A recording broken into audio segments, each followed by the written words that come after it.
Welcome to another episode of Holler Talk. I am Kyle. I've got Chris Wally and Neil Quick here with me. And today we are going to be talking about a couple of topics here. We've got the Ross Chastain wall ride around 3 and 4 full send. That's going to be a big one we're going to talk about. And then we've also got a little incident with Austin Hill from the Xfinity race. And anything else we got there, guys? No, just kind of hitting on that and maybe discussing a little bit of the race, some of the stuff that's happening, hit on the Tyler Reddick situation. All right. With that, we'll be right back.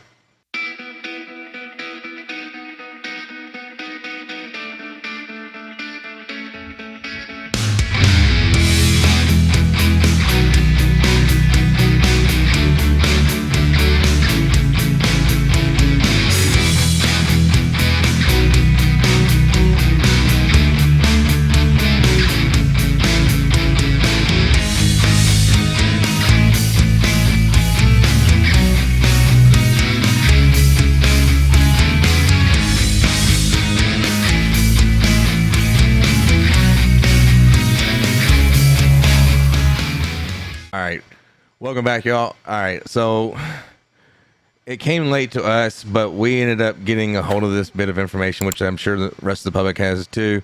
Austin Hill gets into a little scuffle there on pit road at the end of the Xfinity race.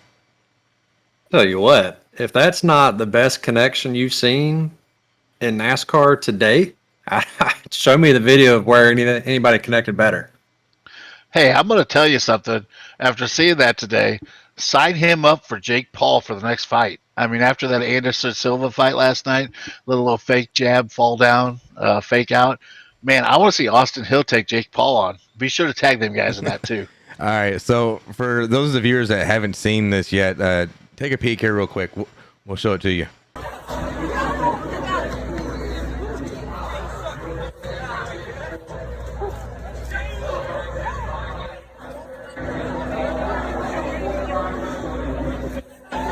Well, I'm standing at my car, and somebody came up to me and starts running their mouth, and I kept warning them to walk away. I mean, I'm already mad that I'm not in the playoffs and about situations that happened on the racetrack, and they just kept on and kept on and kept on, and they ended up saying the right words that pissed me off enough, and some things happened.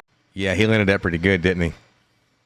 Oh, dude, boy, took a punch. Man, and Austin Hill's not a little guy either. He reared back and just connected. So, you know what? I wouldn't want to be on the other end of that one for sure. No, what do you do? What do you do going into? I mean, it looks like Austin's by his car in his area. It looked like Myatt went into his area. What are you doing? You got a death wish? Well, and like Austin said, in his interview, he said he got tired of hearing it. So he came over talking, and eventually he just enough was enough. So, to me, after everything that's gone on, Martinsville might be the hottest ticket in NASCAR.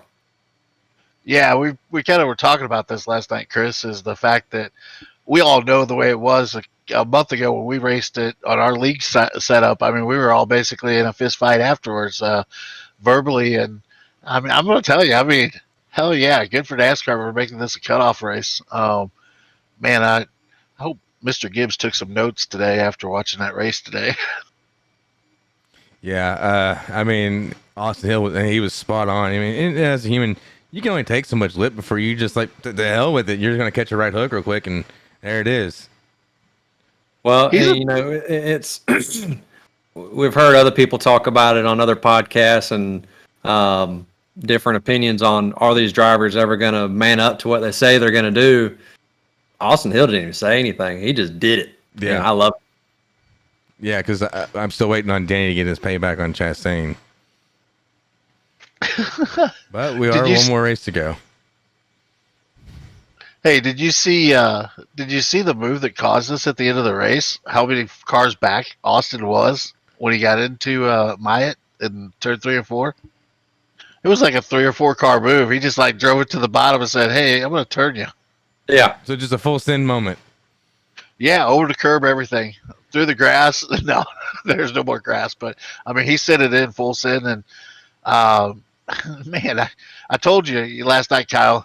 them cutting off the coverage, we were going to get to miss some of this fun stuff. Yeah, definitely. I wish the news or the broadcast companies would actually stick around and, let us watch some of this stuff that happened, an hour and a half, 2 hours after the race. Granted, now NBC has Peacock, but, not everybody watches that. Yeah, I had to switch it over today. I just, unfortunately, for switching from NBC to something that's on your TV and then getting in and flipping over to Peacock was a little bit more difficult. So. Well, so I think we really covered that situation there. I mean, it wasn't much more than just an Austin Hill just kicked ass kind of moment. So, so there was a bit of a situation that happened on track today. I don't know if it was so much a situation or as my controller died and it stayed full throttle situation. But what about that Ross Chastain wall ride all the way through 3 and 4? Man, I can't say enough about it. And honestly, guys, I was busting my butt to get home to watch the last few laps of the race, trying to get things done this weekend, and I'm listening on MRN, and these guys are in shock. I mean, they're talking back and forth between Dave Moody and they were talking to Rusty, and Rusty's like, I've never seen anything like this before. Well, go ahead. Yeah, I'll say even hearing Denny Hamlin's interview at the end, he put it great, perfectly. It was a great move and well executed. Looking at the end car there of Ross, hell, throwing it into fifth gear, staying right there on the wall, not coming in too low and riding it up. I mean, he just slingshot that thing around there, and who better to beat than Denny Hamlin coming to the line, knowing all the history they've had this year. Oh, yeah. I mean, I think he's the only one that hit fifth gear at all today. Did you hear in his interview? He says that he upshifts the fifth down the back straightaway, takes his hands off the wheels, and just lets it eat. Really? I didn't hear that. Yeah, they interviewed him and on the radio part, and as soon as I walk through the door, I'm turning it on and getting video, and I'm looking at it, and I'm like, oh my God, somebody hit the fast forward button on the one car. Yeah. It's the way it looked. And as soon as you get a hold of that wall, I mean, you don't want that wheel jerk around in your hand, so it makes sense, and it's not like it's going to turn, into anything real hard there. So it definitely was a wild moment. I know my dad called me and asked if I had seen it live. I unfortunately didn't get a chance to see it live, but he said the same thing. He's like, man, the background looked like somebody was wrecking, and next thing you know, he's passing 6 or 7 cars. So pretty wild. Well, that's going down the road, listening to it on the radio on MRN. The wife sitting next to me, and she goes, did he just say he let go of the wheel? And I go, yeah, he let go of the wheel. He shifted to fifth.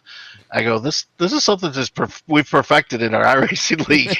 It doesn't work all the time anymore, but yeah, it's pretty interesting to see that and all the comments and the text you're getting from everybody. Like, what the hell just happened?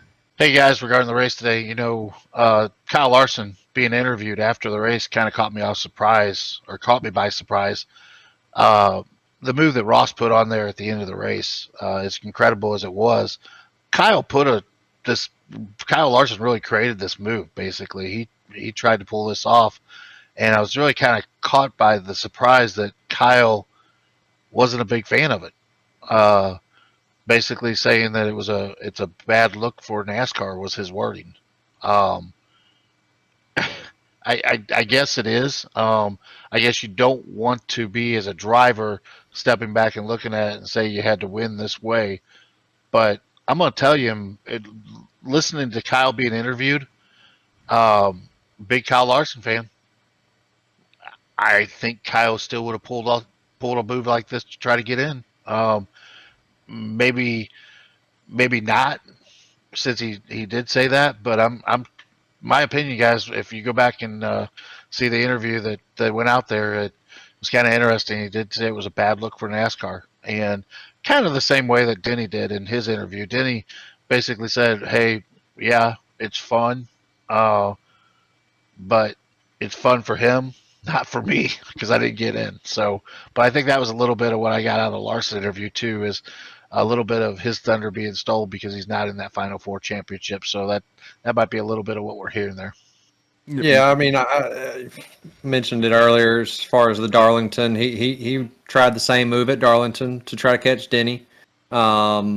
It's one of those things. I think as a driver, it's kind of like a bump and run where you're moving somebody out of the way. If you're willing to live with it, then go for it. I mean, cousin Carl did it, even further back a decade ago, trying to pass Jimmy Johnson, and everybody loved it.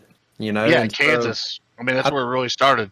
Right, and I think it kind of depends on who's doing it, on how the reaction is going to be. And so some people, they have an issue with what Chastain did. One, it's not in the rule book. So if it's not in the rule book, I mean, that's your risk to take. And if you're willing to take that risk, then by all means, go for it. So I don't see an issue with it. I don't understand why. I can understand where Kyle's coming from. It is a bad look. I get it. But at the same time, it's like, you know what? If you're in his shoes, you'd have probably done the same thing or something just as not so much dirty, but, as heinous. Yeah, because you're talking about history. I mean, you're putting yourself in a position to win a NASCAR Cup championship and pretty much put your name in the record books forever. Well, and who is the deciding factor? What's a good look for NASCAR? I mean, we sat here and we had a Hauler Talk episode last night talking about Ty Gibbs and that situation. I'm going to tell you, tonight's a lot more positive. He didn't wreck anybody. He didn't turn a teammate. He didn't do anything that was ruthless in this case, guys. I mean, he didn't turn Denny for that position. He didn't do something to throw strategy out there to screw everybody else up. He just stuck his foot in the floor and just drove the shit out of the car. He wanted to be there. The deal the day before in the Xfinity Series, we watched a teammate take a teammate out of a championship scenario. That's a bad look for NASCAR. Yeah, that's a bad look. And, and I did happen to skim through, and a previous guest on the hot dog stand had Will Kimmel.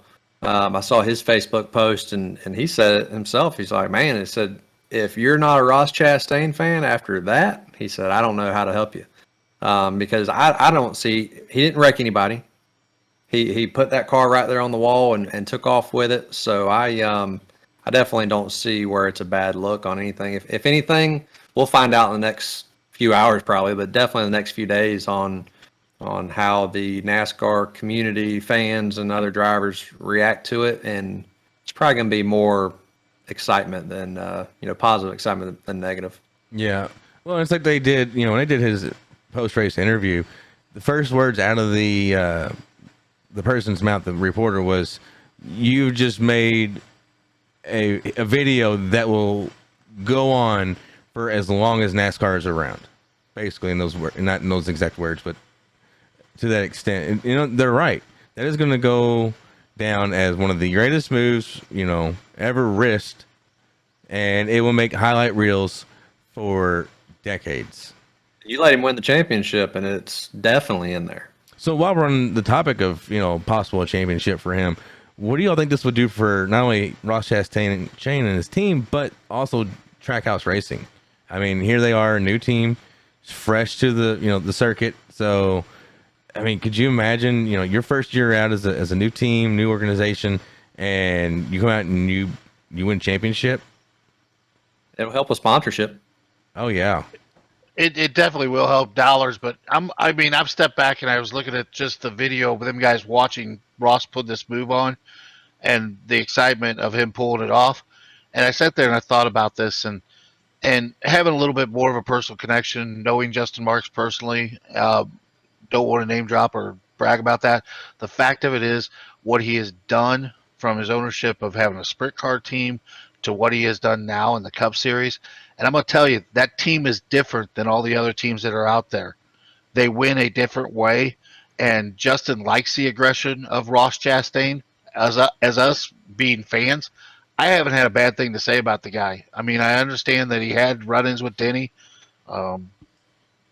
Denny has a run-in with everybody. Where do we want to start? Chase Elliott, probably his mom, dad. I mean, it's gone back and forth. It's Denny Hamlin breeds a situation of racing on the track with somebody that is controversy somewhere along the line. It's been Logano. I mean, we've seen him and Logano go to fist fight in Martinsville. We've seen Chase Elliott. We've seen several drivers. But my thing is, been a fan of Ross, like the aggressive driving. I compare Ross Chastain more to a older school driver, a Dale Earnhardt, a Bill Elliott, Jeff Bodine, Rusty Wallace, those type era drivers. The sport needs more of that. It really does. Tell you what, I've got a good opinion or a suggestion for Martinsville. Between Ty Gibbs being the new Jesus and Ross Chastain letting go of the wheel, they need Carrie Underwood to sing the national anthem next time they go down there. That would be Hell great. yeah.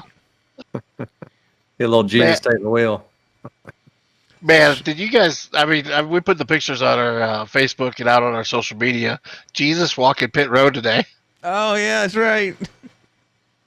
It was crazy. Right in front of the 23. Yeah, the car's pulling off pit road to go out for the race, and Jesus is right there 5 feet away waving him off.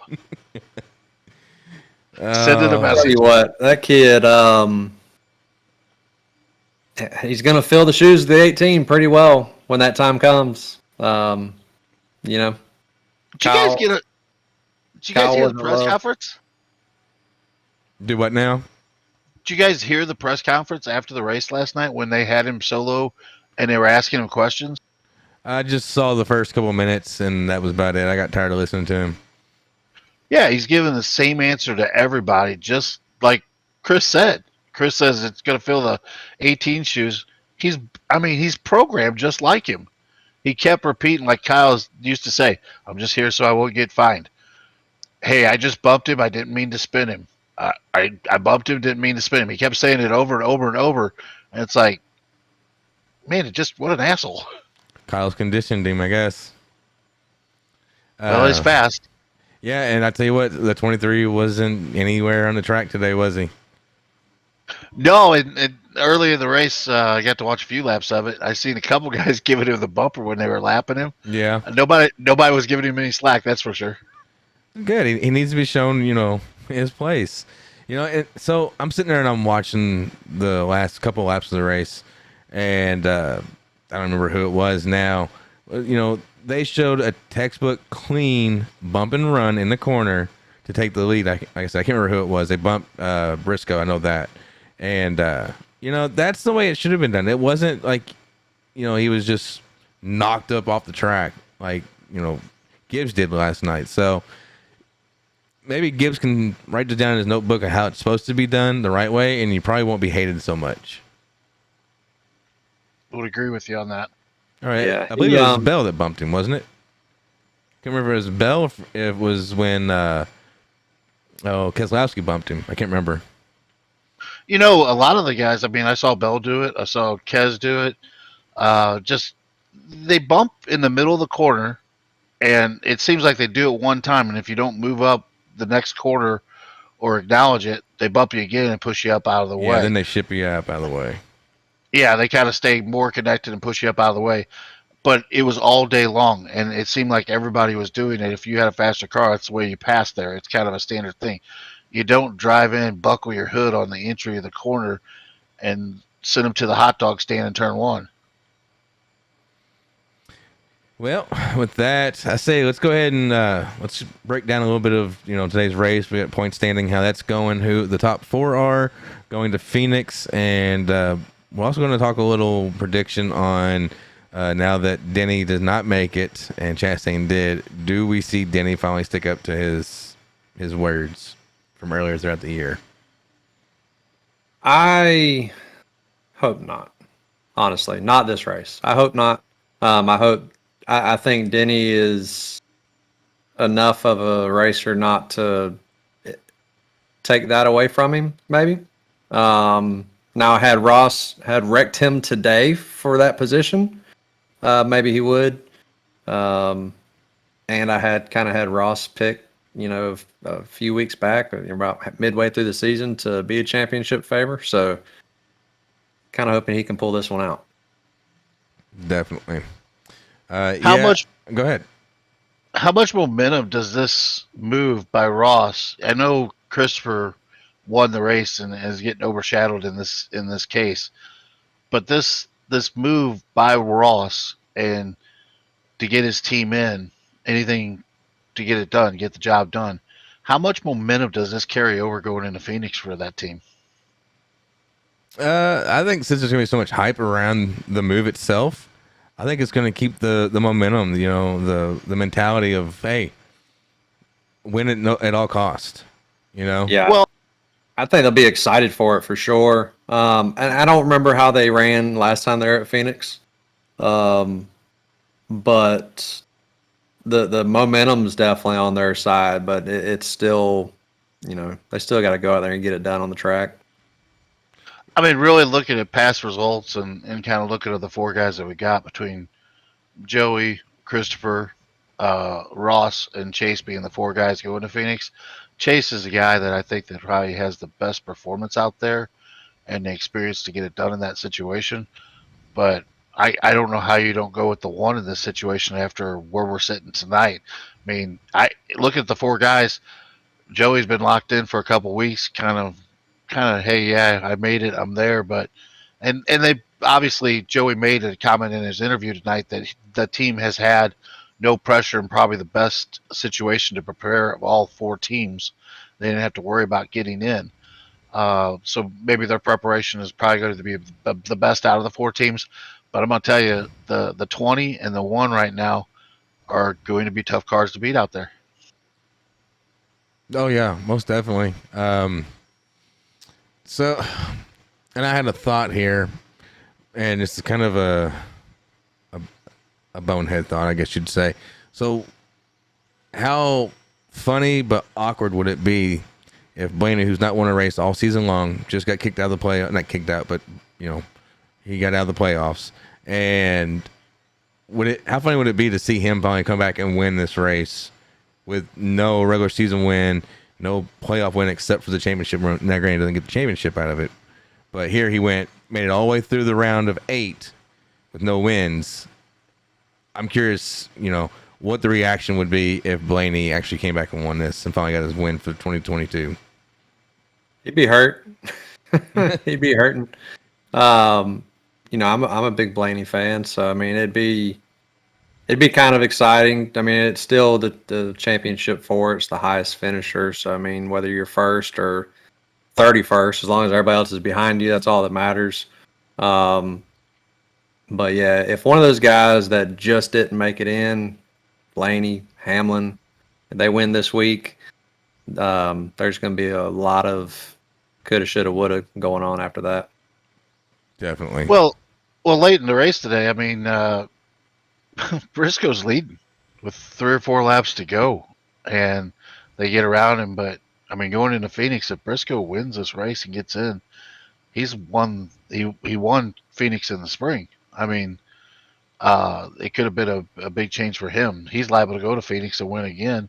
And looking back on this weekend, but I mean, you got to give it to him and his team. I mean, they left everything out there that they could and tried to pull it off. A lot of the teams did. I mean, it was a hell of a race. It could have went several different ways there in the last 2 or 3 laps. Definitely. Well, we're going to do just a quick little breakdown here of the race. Stage 1 wasn't very eventful. Denny ended up winning stage 1. Showed a lot of dominance there. Stage 2, kind of the same way. I don't think we had any actual natural cautions, if I recall. And Denny wins stage 2 as well. Still showing dominance. I thought, all right, Denny's got this one in the bag. He's going to win his way in. Awesome. As much as I'm not a Denny fan, still was hoping, actually rooting for my fantasy picks that he would win. Then we get to stage 3, and it's like somebody took the bucket of water and just turned it upside down. And we had, I couldn't tell you how many lead changes we ended up having total, but we had Chase Briscoe at one point leading. We had Bell leading. We had, of course, Hamlin leading. I don't remember who all we had, but it wasn't anything we saw in stages 1 and 2. So as far as that goes, I'd like to see what you all, thought of how the race started from, the beginning till we got till the last probably 10, 15 laps of the race.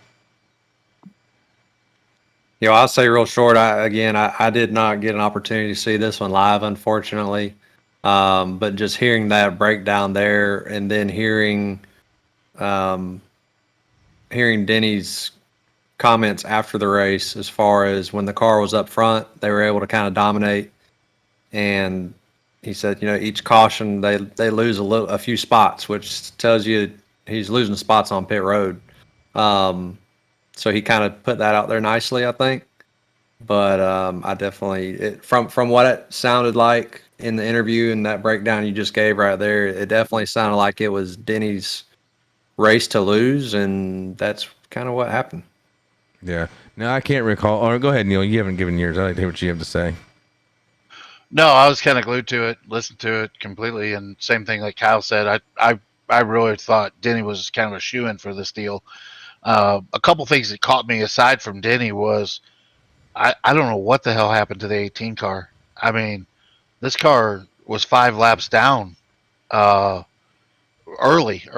and couldn't perform, and the 19 didn't perform. So you had the 20 that was strong. The 11 is dominating the first 2 stages of this race. That kind of caught me by surprise, and I know something we'll talk a little bit more about. I was kind of caught off guard with the 8 car pulling in for our driver to get out of his car in a situation. It's pretty bad. Somebody's feeling pretty bad to be in that situation. So it was kind of interesting seeing that, and we know with all the driver's injuries and everything that's happened, it's his hit at Homestead last week was not a soft one by any means. Definitely. So we'll be hoping the best for Reddick for sure. Now, stage 3, we watched Austin Dillon take a pretty hard smack into, I believe it was turn 1, if I'm not mistaken. It was almost like the car lost brakes, lost steering, and just made a beeline for the outside wall. He appears to be all right from that. I'm sure if there's anything else that comes from that, we will find out for sure. So RCR not showing a very strong hand right now at Martinsville. We also then get to the point where I can't remember if it was 20 or 25 laps to go, somewhere in that range. Caution comes out, and leaders dive into pit road. Chase Briscoe on older tires decided to stay out. Well, Briscoe, on the restart, he was gone. He had a hell of a lead. I think close to almost a full second lead, I believe, there for a little bit. Then the guys with new tires finally started to catch some grip, and that's when they made their pass on Briscoe. And unfortunately, Briscoe did not advance to the playoffs or the Final Four. And in our Final Four, we got Chase Elliott, Joey Logano, Ross Chastain, and Christopher Bell fighting for that championship at Phoenix next Sunday. You don't want to miss it. We will be doing a coverage directly after the race as well. With that, guys, y'all have anything else y'all want to throw in there? Yeah, I got to give big props to Goodyear this weekend, man. These cars were absolutely shit in the spring out there. I mean, Martinsville was absolutely a race that you didn't even want to watch because it was that bad. I mean, everybody was running the same speeds. You couldn't pass. Whoever just came out front was going to stay out front. They brought a much more softer tire. You could definitely tell by the rubber buildup during the race, a lot of it. They were kind of experiencing that, but the tire fall off and the teams having to work to chase the cars. I know Goodyear doesn't usually come up unless they're getting bashed pretty good, but man, I'm going to give them props. They made a racy tire that gave us a race today to watch. Yeah, for sure. The pit road reporters actually, at one point during the race, I think it was during stage 2, had went to Kyle Larson's pit, and they put off one of his tires. I don't remember which one it was, which side of the car, what corner, and they were showing blistering on the tires. So they did bring a tire that was actually wearing this time, which is good. Yeah, like I mentioned earlier, I think NASCAR struck gold with Martinsville being that cutoff race there. Kind of joked about it being the hottest ticket in NASCAR, but with all the events and all the temper flares and everything riding on everything, just the show that we got the last 48 hours out of NASCAR was pretty damn good and good for the sport. So maybe they hold on to this one. Yeah, I don't see them changing it for a while. At least I think actually the race layout that they got for this year, the schedule layout this year they've had has actually been really good. As far as especially like cutoff races for the regular season and then also for playoffs has been good. We'll see how the new Chicago course goes in 2023 to see if that change was a good change or not. So other than that, I've got nothing, guys. All right. Yeah. Go ahead. No, just a good weekend for racing. A lot of excitement. I mean, still the one that I'm still pissed off watching the race from yesterday. But I mean, the Chastain move and the good racing today made up for it. And man, I'm gonna tell you, the biggest thing I see, Chastain didn't crash anybody to get out of his way to get into the championship. Yep. No. And happy Halloween to everybody. And Yes, enjoy happy Halloween. trick-or-treating tomorrow. Be safe. Yeah, all the kids, happy Halloween. Be safe out there trick or treating. All right, with that is going to do it for Holler Talk. We're going to close this Holler garage door, and we're out.